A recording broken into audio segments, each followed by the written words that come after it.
terjadi pada tahun 1755, yaitu di awal pecahnya kerajaan Mataram menjadi dua kekuasaan, yaitu Kasunanan Surakarta dan Sultanat Yogyakarta.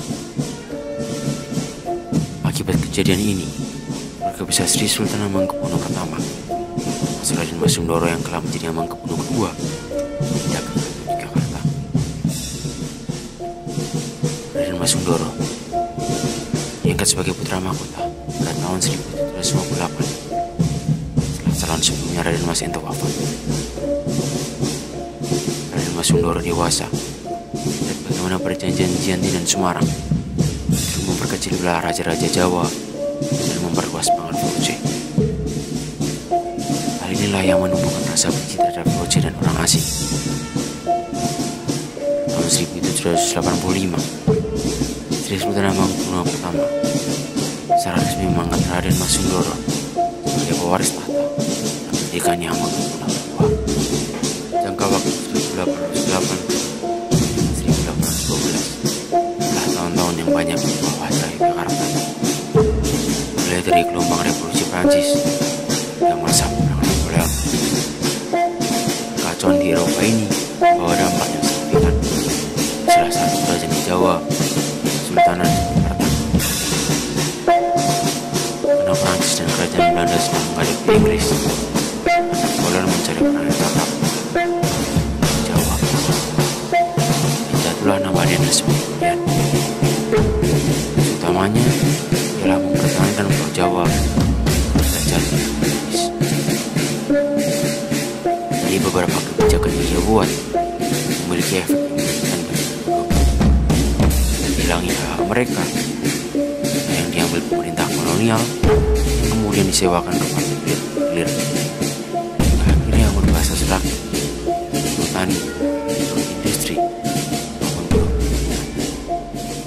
Melihat ini didasari dengan kebencian terhadap Belanda, Sri Sultan Hamengkubuwono II tentang aturan-aturan baru yang ditetapkan oleh Dendles. Penentangan ini dijawab dengan pengiriman pasukan Belanda ke Yogyakarta yang mengakibatkan penyerahan kekuasaan pada putra mahkota Raden Mas Surojo yang memiliki gelar Hamengkubuwono III. Meski demikian, Sri Sultan Hamengkubuwono II kemudian disebut sebagai Sultan Sepuh, masih tinggal di keraton dan memegang segel kerajaan. Pada bulan Mei 1811, Dendles digantikan posisinya sebagai Gubernur Jenderal oleh Jan William Johnson. Pada tanggal 4 Agustus 1811, tentara Inggris di Batavia akhirnya Jawa jatuh ke tangan Inggris.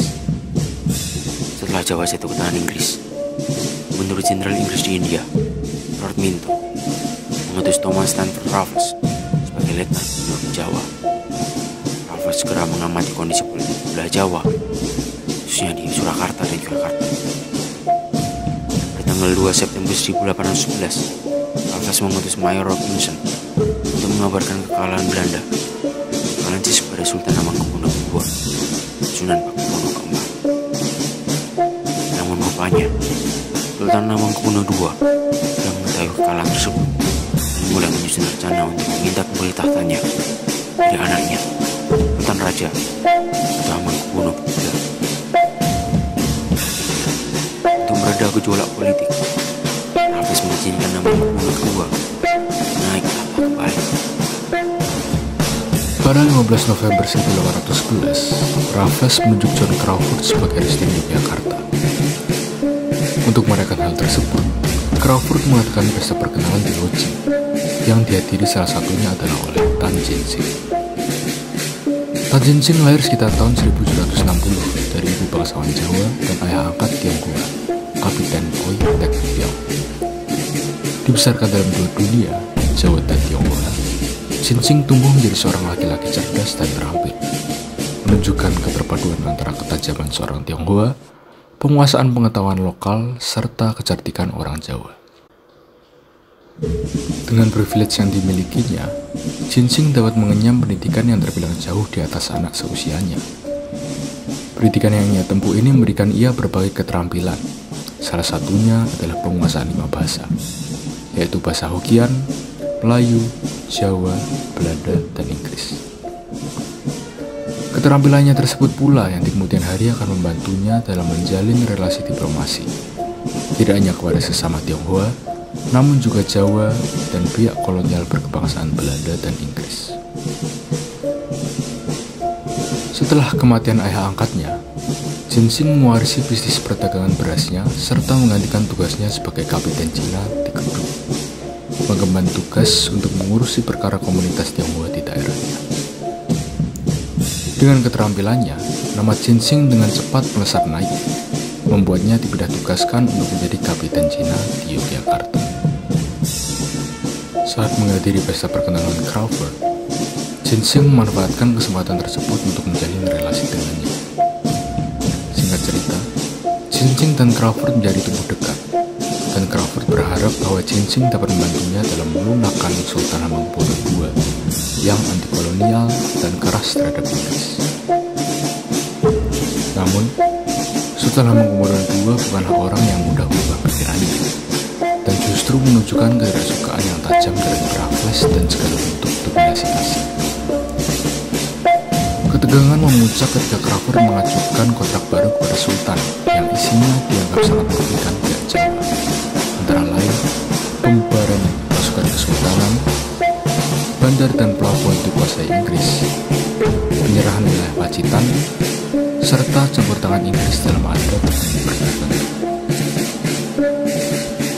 Meski awalnya menolak keras, Sultan Hamengkubuwono II akhirnya menandatangani kontrak tersebut pada tanggal 28 Desember 1811 setelah mendapat tekanan dan ancaman dari pihak kolonial. Pada awal Januari 1812, komunikasi politik yang sebelumnya beku mulai terbuka kembali antara Yogyakarta dan Surakarta. Salah satu pertemuan penting terjadi di Deresan Kalasan, tempat di mana Tumenggung Sumotiningrat dari pihak Yogyakarta bertemu dengan Reksonegoro dari pihak Surakarta. Dalam pertemuan ini, Sumotiningrat menjelaskan bahwa kondisi internal keraton sedang bergolak, dan Sultan Hamengkubuwono II menolak untuk turun tahta meskipun ditekan oleh Inggris. Memanfaatkan kondisi tersebut, pada tanggal 3 Januari 1812, Sultan Pakubuwono IV berkorespondensi dengan Sultan Hamengkubuwono II untuk menyusun strategi melawan Inggris. Untuk konkret dari rencana kerjasama militer ini adalah janji Sunan Pakubuwono IV untuk mengirimkan bantuan pasukan dari Surakarta jika Yogyakarta benar-benar menghadapi invasi dari Inggris. Rencana ini menunjukkan adanya niat kuat dari dua kerajaan besar tanah Jawa untuk membentuk semacam aliansi lokal melawan kekuatan kolonial. Pada awal abad ke-19, situasi di Kesultanan Yogyakarta memanas. Letnan Kolonel Jenderal Thomas Stamford Raffles murka saat mendengar kabar aliansi antara Sultan Hamengkubuwono II dan Pakubuwono IV. Upaya diplomasi lewat Pangeran Notokusumo yang meminta Hamengkubuwono turun tahta tak membuahkan hasil. Hamengkubuwono II yang sudah memusuhi Inggris menganggap Notokusumo sebagai antek penjajah. Keraton pun terpecah menjadi dua kubu, satu mendukung Hamengkubuwono II, satunya lagi mendukung Pangeran Adipati Enom. Melihat potensi perlawanan besar, Raffles khawatir. Ia tahu jika Hamengkubuwono II melawan, maka gelombang perlawanan terhadap Inggris di Jawa akan menyebar luas. Maka pada 25 April 1812, rapat penting digelar di Batavia. Hadir dalam pertemuan itu Raffles, Presiden John Crawford, Kolonel Gillespie, Notokusumo, Prangwidono, dan Tanjung Sing sebagai penerjemah. Crawford melaporkan kondisi Yogyakarta tidak kondusif, sudah menolak bekerja sama, bahkan mengabaikan perjanjian-perjanjian dengan Inggris. Karena itulah, Raffles menyusun rencana penyerangan terhadap Yogyakarta pada 15 Juni 1812. Pasukan Inggris berkumpul di Semarang, sebanyak 1.200 tentara Inggris dan sepoi, 500 pasukan Mangkunegara, serta 400 dari Surakarta. Jumlah mereka tak besar, namun berpengalaman dalam perang. Kolonel Gillespie pun menyusun strategi, serang utama dari timur, serangan pengecoh dari utara, dan serangan hebat dari barat oleh pasukan sepoi dan Mangkunegara yang mengepung kawasan Kauman. Sementara itu pasukan Notokusumo dan Prangwidono melakukan pembakaran dan penjarahan di kediaman para pangeran. Namun kunci keberhasilan Inggris justru datang dari dalam. Notokusumo, Noto Diningrat, dan Tanjing Sing mengungkapkan titik-titik lemah pertahanan keraton kepada Gillespie. Bahkan Tanjing Sing menyiapkan tangga jungkit untuk memanjat tembok Baluwati. Peperangan memuncak, Inggris berhasil membobol benteng Baluwati pada 20 Juni 1812. Kekeratonan Yogyakarta jatuh ke tangan mereka. Hamengkubuwono II dilengsarkan dan diasingkan ke Pulau Penang bersama kedua anaknya.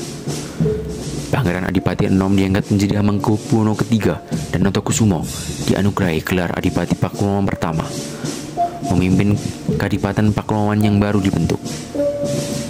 Namun Inggris tak berhenti di situ. Mereka menerapkan pajak sewa tanah yang menyengsarakan rakyat. Meski demikian, masa kolonial Inggris juga membawa dampak lain. Salah satunya pada pengembangan ilmu pengetahuan. Mereka memelihara naskah-naskah kuno Jawa dan menjadikan situs budaya sebagai objek kajian penting. Peran Tanjing Sing dalam kemenangan Inggris atas Kesultanan Yogyakarta pada peristiwa Gerspahi tidak dapat dipandang remeh. Sebagai tokoh lokal yang bersekutu dengan pihak kolonial, ia tidak hanya menjadi penghubung antara Residen Crawford dan elit keraton, tetapi juga berperan langsung dalam mendukung strategi militer Inggris. Ia menyediakan logistik, informasi pertahanan keraton, dan bahkan tangga jungkit yang digunakan pasukan Sepoi untuk memanjat benteng Baluwati. Berkat kontribusinya signifikan dalam melancarkan invasi, pihak kolonial mengganti ayahnya dengan jabatan strategis, yaitu sebagai Bupati Yogyakarta pertama dari kalangan Tionghoa, sebuah posisi yang menunjukkan pengakuan politik Inggris atas jasanya. Namun, pencapaian ini tidak membuatnya dikenal secara positif dan ingatan kolektif masyarakat Jawa. Bagi banyak kalangan, terutama di lingkungan kesultanan, Tanjing Sing dicap sebagai pengkhianat. Ia dianggap menjual kehormatan dan kedaulatan keraton demi kedekatannya dengan penjajah. Nama Tanjing Sing kemudian menjadi simbol kontroversial. Di satu sisi tokoh strategis dalam sejarah kolonial Jawa, namun di sisi lain merupakan representasi dari pengkhianatan lokal terhadap perjuangan dan martabat bangsanya sendiri.